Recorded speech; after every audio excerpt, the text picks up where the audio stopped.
Sebagai seorang ahli akademik, kalau kita nak memperkenalkan isu seperti isu Palestin ni di sekolah, saya rasa memang kurang wajar sebab dia adalah isu yang kompleks. Contohnya dari sudut sejarah.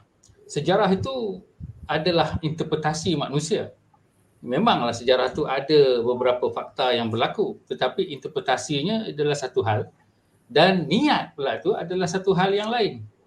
Jadi isu Palestin ni juga merangkumi geopolitik dunia. Contohnya Amerika, contohnya negara-negara Arab, contohnya macam mana pengawalan minyak lah dan dari segi ketenteraan dan sebagainya. Jadi benda itu bagi saya cukup kompleks.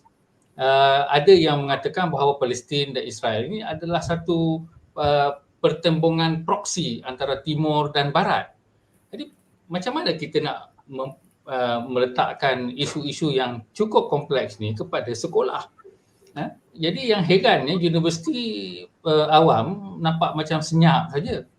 Dan kenapa mereka senyap saya tak tahulah, tapi bagi saya medan yang sepatutnya berlaku adalah perbincangan terhadap geopolitik, perbincangan terhadap aspek kemanusiaan, perbincangan terhadap apakah peperangan dan bagaimana ini sebagai penyelesaian politik.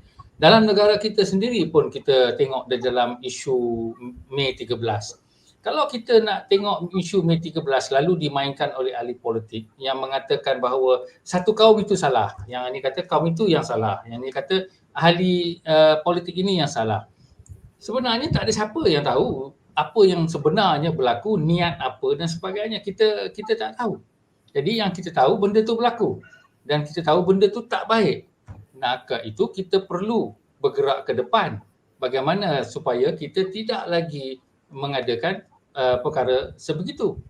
Jadi benda tu kompleks dan kalau kita biarkan solidariti Palestin ini dibuat di sekolah, saya rasa bahawa memang perpaduan kita tergugat.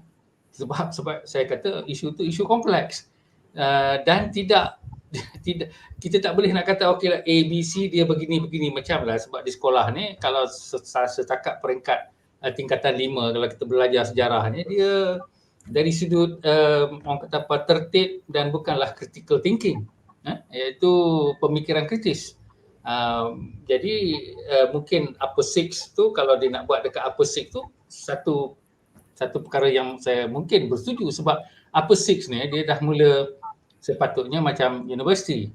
Jadi kita tidak boleh mengambil sejarah tu seperti apa yang telah dibelajar.